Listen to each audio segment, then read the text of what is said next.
So the college has supported me by providing me with a bursary. So I had a little grant which helped me travel to some competitions. I've recently had an injury and the college bursary helped me with affording physio as well to recover from my injury.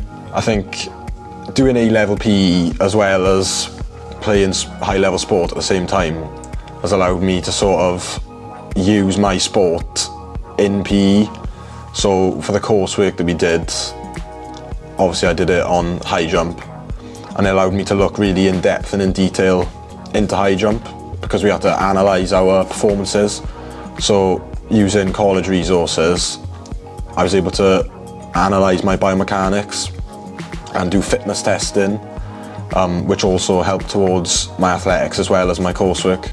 The first time I represented my country, I was just really nervous because obviously first time for everything, and I think putting on the Welsh vest for the first time, just whilst I felt really rewarded for all the hard work I put in to achieve it, I also felt really nervous competing against the best in the UK really, for Scotland and England. My first Welsh international senior vest was at the Loughborough International last year in 2023, and just it was a huge experience for me being the second youngest in the competition as well.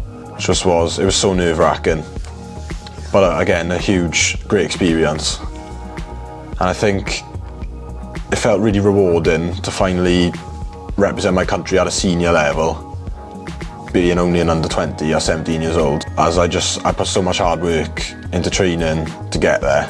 It was just, yeah, a massive experience, and against the best jumpers in the country from all age groups, some people who are way better than me, going in just to watch them and be in the same environment as them, I just found it was incredible really. I think the highlight of my career so far is probably jumping my 201 PB in Sheffield to come fourth for the English under 20 championships. So I think just to PB on that occasion in a big competition and have a clean card the whole way through. I hope to make a GB Juniors team in the near future, and then through university hopefully developing my strengths. I aspire to represent Wales in the Commonwealth Games and hopefully one day Britain in the Olympics.